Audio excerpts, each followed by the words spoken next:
Turi kwigenekerezo rya 11 gitugutu umwaka wa 2019 nshuti namwe bagenzi ndabaramukije ndabahanikaze ku rubuga rwa televiziyo Renaissance akaba ari makuru mushikirizwa muri migwi kirundi muri kano kanya ingingo nyamukuru ziyagize ubutegetsi bw'Ubujumbura ngo nta kindi burondera atari gushaka gutandukanya abarundi mu gushaka gusubira kuvyura urubanza rw'abagirizwa kugandagurwa igandagura ry'umukuru w'igihugu Melchior Ndadaye ngo si abanyepolitike bose batavuga rumwe na leta bazota mu gihugu cy'u Burundi mu matora mu 2020 nkuko benshi babivuga kubera ko ayo matora ashingiye kwibwirizwa nshingiro iryo naryo rikaba rica kubiri n'amasezerano y'amahoro ya Arusha turabikurikira muri ano makuru yacu hakurya y'imbibe zacu naho umushikiranganje wa mbere w'igihugu ca Ethiopia yahawe agashimwe k'amahoro kitiriwe Nobel ko mu 2019 naho mukanya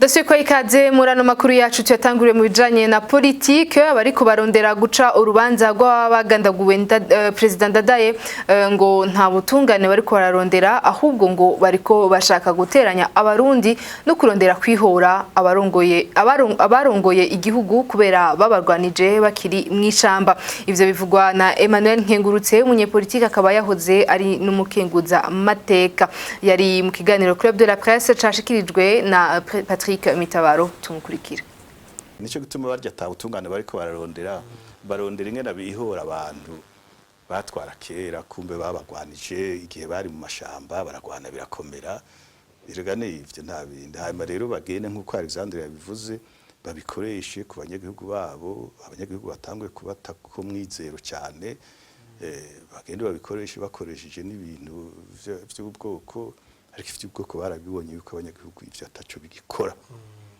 ariko bagende babigarukane babije ko none rero CNDD-FDD abisubiriro ngamajwe aterega jewe raba n'ikenda baserukira vy'ukuri mukoza wanyu mwari itoreye nizirya nta nizindi erega bagomba butunganirije n'abariya bapfuye muri 1993 bariya bakorewe genocide wewe none muri 1993 nananze umukuru w'igihugu arakomera gute niwe wenyene botunganiriza wenyene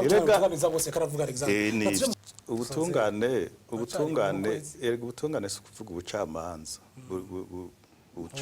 ubucamanza buri mu kwaha bw'ubutegetsi ubutungane burakenewe n'ukuri kuri Ndadaye burakenewe no ku barundi benshi bapfuye bishwe abavyeyi bahekuwe kuva muri 1965 gushika n'ubu burakenewe mugabo rero ubutungane yerega kugira ngo utunganiriza abantu urondera abantu bakoze ivyaha nukumanza kumenya ukuri kwingene ibintu vyagenze hanyuma rero ukakubwira abantu bakuzi kandi badahengamye bigenga hanyuma rero bagahava bakurikiza iryo tegeko rihana ivyo vyaha bakurikije ukuri kw'ibintu ko vyagenze ariko ugiye kubiraba ubu ubona barya bacamanza barundi sibo bakiza gato ubona bo hava bakumviriza neza bagatohuza bakamenya ivy'ukuri ngena Ndadaye yapfuye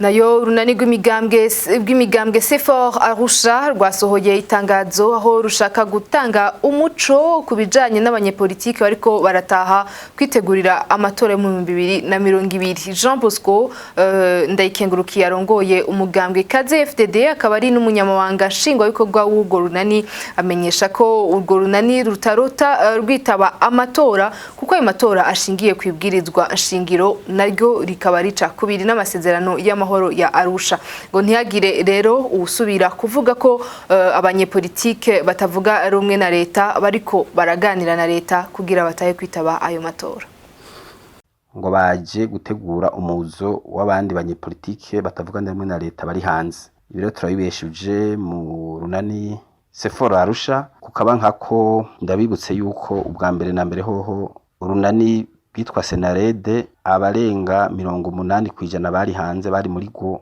bararuvuyemo hahava rero hashingwa urunani CFOR Arusha abarusigayemwo nabo nyene abasigaye muri Senarede nabo nyene abayivuyemwo bagiriza yuko hari ivyo bakora mu mpisho n'ubutegetsi bw'Igitega dukuvuga bitajanye n'umurongo Senarede yari yarishinze ni ibinyene biriko biraba uyu munsi nibindi ngira ngo mu minsi za kahise kazobitwereka. Urunani Seforo Arusha rwarashize habona kuva kera kuva rugishingwa aho ruhagaze kuje amatora 2020 kuko mubizi ayo matora yateguwe na Nkurunziza wenyene n'umugambwe CNDD-FDD kugira ngo bayatsinde bonyene babandanye amabi n'amakosa yabo. Mwibuke yuko mu mwaka uheze hashizweho ibwirizwa shingiro rishasha rya Nkurunziza wenyene yirukana imigambwe yose itavuga rumwe nawe kandi yerekana neza ngene umugambwe CNDD-FDD arozobadanya utwara igihugu imyaka yose kandi wonyene. Baci babishira mu ngiro neza na neza rero mwibwirizwa ritegura amatora no mu rya mugwi nyene wa seni nuko kandi babikora bazi yuko impunzi zirenga ziri hafi miliyoni sazoba zirimwo kandi yuko ibimenyesha makuru byasambuwe sazoba kubakwa cyangwa ngo vyemererwe gukora kandi babikora bazi neza nuko babanje gusohoka mu biganiro byahuza bose byari bihagarikiwe n'aka karere k'ibiyaga binini. Biboneka rero yuko uko bigenda kose ayo matora ne Nkurunziza wenyene nta nukuntu vyogenda. Abantu batanguye urugamba kuva mu 2015 baharanira ko amazina yose yubahirizwa ahubwo bikaba byarunyutse hanyuma agahambwa burundu na Nkurunziza nyene bohava bayajamwo. Rero muri make abo batashe gatwe kabo ku nyungu zabo ngishi bizenda biravugwa bija habona ariko ibindi muzovyimenyera amakunga azovyibonera gutaha i Burundi n'igihugu cabo ko bavyumva ariko nta rugamba bakiriko. Nibyo ndiko ndibutsa amakungu n'abarundi yuko nta rugamba bakiriko kandi batashe botaha neza kuko hariho nabandi bari Burundi batari bake baburi iyo baja babura uko babigenza na politike bona yishobora kubasumbya abo bataha. Rero nta kibazo kirimwo kandi ntitwabuza no gutaha batandukanye icyatsi n'ururo abo batashe ugatwe kabo kandi uburenganzira bwabo. Ngo mu gutora inyishu y'ikibazo cyo mu Burundi nta yindi nzira iriho kiretse gusubira ku masezerano y'Arusha n'ibwirizwa shingiro riyakomokako bivugwa na Innocent Muhozi yarongoye imbonesha kure Renaissance. Ivyo akabivuga mu gihe hariho ibiganiro vyo mwibanga bihuza leta y'u Burundi n'abaserukira urunani CNL. Kubwiwe ngo abibaza ko bakoresha ayandi mayeri no guta umwanya kurikira Innocent Muhozi. Hari ikintu abantu bakwiye kwama bibutse uwibaza ko azotora inyishu ibibazo biri mu Burundi atagarutse ku masezerano y'Arusha atagarutse muri bwirizwa shingiro ryakomotseko ariko aratumwanya ariko aribesha ariko arabesha n'abantu kuko kugira ngo ry'amasezerano aboneke abantu bamazi abarundi bose banyaye politike bose migambwe yose amoko yose n'amashira hamwe yariho n'amasengero abantu benshi barakurikiye biriya bintu babimaramwe imyaka nta kibazo na kimwe basize inyuma barabivuganye byose bishika kuri ari amasezerano. Uwibaza rero ko azoronka inzira y'ibibazo mu Burundi gukura ari amasezerano bico bizana niki gufuta ari amasezerano ari bwizwa shingiro no kugarura ivyatumye haba intambara mu Burundi. Nukuvuga yuko ari amasezerano atagarutse vuba ngo asubizweko uko yarameze ibwizwa shingiro ngo risubizweko.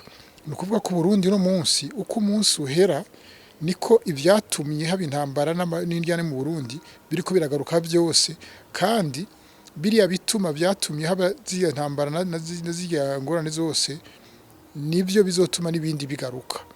Wihenda rero ngo ariko ararondera inzira zo gutaha aciye kubinari y'amasezerano aciye kubinari y'ibwishingiro ubumva ko yotunganirwa nabikore mugabo nta nyishu iriho nta matora yo mu 2020 azozana inyishu namba kwa ry'amatora twese turabona uko ameze turabona ibwirizwa shingira komotseko turabona ibiriko birakora ubutegetsi nta nyishu nimwe izova muri ari amatora naho Nkurunziza to kwitoza azozana uwundi ameze nkawe akora nkawe kandi bazokora ibishobotse byose kugira ngo bashobore gutsinda ayo matora.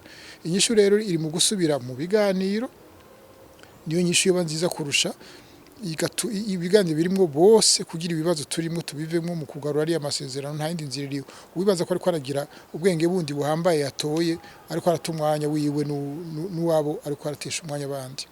Tuandanirize ano makuru yacu mu bijanye n'umutekano ngo ivyabaye bariko burugurura ingoro y'umugambwe ya Rwasa Agathon imutambu ngo nibisanzwe kuko ngo abajejwe umutekano bahahuriye baraheza bakumvikana ingene bakorana. Iyo ni siguro ya Alangiyo mu Bunyoni umushikiranganje ajejwe umutekano inyuma yaho inzego z'umutekano zitanye mu mitwe ziriko ziraterana amajambo. Ivyo akaba yabivuze mu gihe yariko atanga ikiganiro kubamenyesha makuru.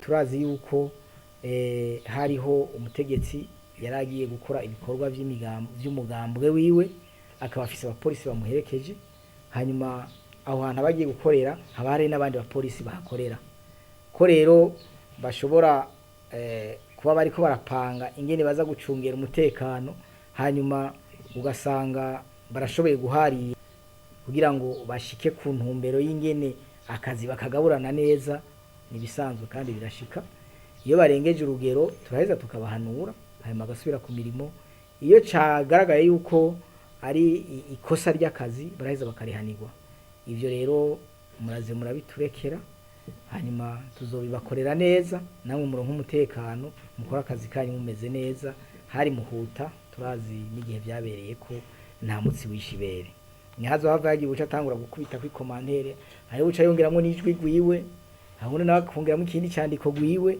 cyabona akazi kabo murabareka mugabo kurya namwe yo muri ko murapanga amakuru mushobora kuvuga muti haratanguye iki atika hotanguye iki canke wohereza iki niko nabandi bishobora kubashikira bakavuze hana ivyumviro iyo havuyemwo uwo urujwi rwarondomose ukarondomoka nta kundi baraheza bakarusubiza hasi bagakorana neza bakumvikana. Twandanize ano makuru yacu mivugwa hakujya y'imbibe zacu ku ncuro ya gatatu igihugu cy'u Rwanda catunganije ihuriro ry'ugwaruka rw'abanyafrika gwitiriwe Youth Connect. Iryo koraniro rifise umugambi wo guhuza ugwaruka ngo ruyage kandi gungurana ubwenge kugira ruteze imbere Afrika. Gitabwe n'ugwaruka rugera ku bihumbi 10 rwavuye mu bihugu 15 vya Afrika rikaba ryabereye ku kibuga ca Arena i Kigali ku magenekerezo ya 9 na 11 gushika kuri 11 gitugutu umwaka wa 2019. Inkuru ya mugenzi wacu Rodrigue Ndikumwami. Youth Connect ni ihuriro ry'ugwaruka ruva mu mugabane wa Afrika kugira ruganire ku bibazo bihanze umugabane wa Afrika. Rurabe nico rwokora kugira ugwaruka rwo muri Afrika rushobore kwiteza imbere runateza imbere umugabane wa Afrika. Youth Connect y'uyu mwaka ikaba yitabwe n'ugwaruka ruvuye mu bihugu birenga 15 byo ku mugabane wa Afrika. Mariana Abondance ava mu gihugu cy'Ubufaransa akaba yashimye nawe kuza gufatanya n'ugwaruka rwo muri Afrika guteza imbere umugabane wa Afrika. Mariana Abondance akabona ko kuza muri ibi bikorwa bifasha cyane umuntu wese gutyo akabona amahirwe yo kwiteza imbere afashijwe n'iki gikorwa cha Youth Connect. Parce que peu importe si on est dans une institution, dans une ONG ou si on est juste un entrepreneur. Naho wowe ukora hose muri leta canke mu mashirahamwe mpuzamakungu canke abikorera ivyabo urashobora kumenyana n'abantu biciye mu nzira nyinshi. Ushatse kumenyana n'abantu bafise ivyumviro vyiza abantu bose bakomeye bari ngaha na cyane cyane abari mu bushikiranganje bw'ugwaruka. Ushatse kumenya ibisata by'abikorera ivyabo nabo bari ngaha. Nimba waje wikorera ku giti cawe navyo birashoboka. Jewe nkora nk'umuntu akorera mu bushikiranganje mpuzamakungu nahuriye n'abandi bagenzi banje benshi bakorera mu bindi bihugu. Rero namenye n'abantu benshi ku gatwe kanje. Iki gikorwa kirafasha kumenyana n'abantu bikorera ivyabo canke ushatse kwikorera ivyawe. Umuntu wese arashobora guhitamwo ibintu byose yipfuza bituma amenyana n'abantu.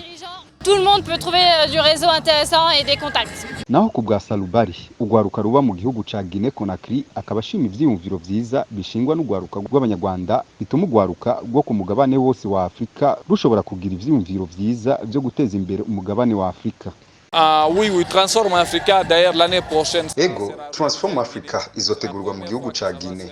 Izoba ari ubwa mbere iki gikorwa kizoba kibereye hanze y'igihugu cy'u Rwanda. Rero ni igikorwa ciza twabonye mu gihugu cy'u Rwanda i Kigali. Twakoze igikorwa gishaka kumera nkaco Paris mu gihugu ca Guinée. Turavye ingene duhanahana ibintu vyiza twabonye ko dutegerezwa gukora Transform Africa mu gihugu ca Guinée. Donc ils ont décidé de délocaliser Transform Africa en Guinée. Iki gikorwa cyo guhuza ugwaruka rwo ku mugabane wa Afrika kikaba catunganijwe n'ugwaruka rwo mu Rwanda kuva mu mwaka w'2012. Ubu kikaba kigira ubugira gatatu kibereye mu gihugu cy'u Rwanda. Muri uyu mwaka kikaba catanguye kwigenekerezo ry'icenda ukwezi kw'icumi kikazohera kwigenekerezo rya 11 z'uku kwezi kw'icumi uyu mwaka. Kikaba citabwe n'ugwaruka ruva mu bihugu birenga 15 byo muri Afrika.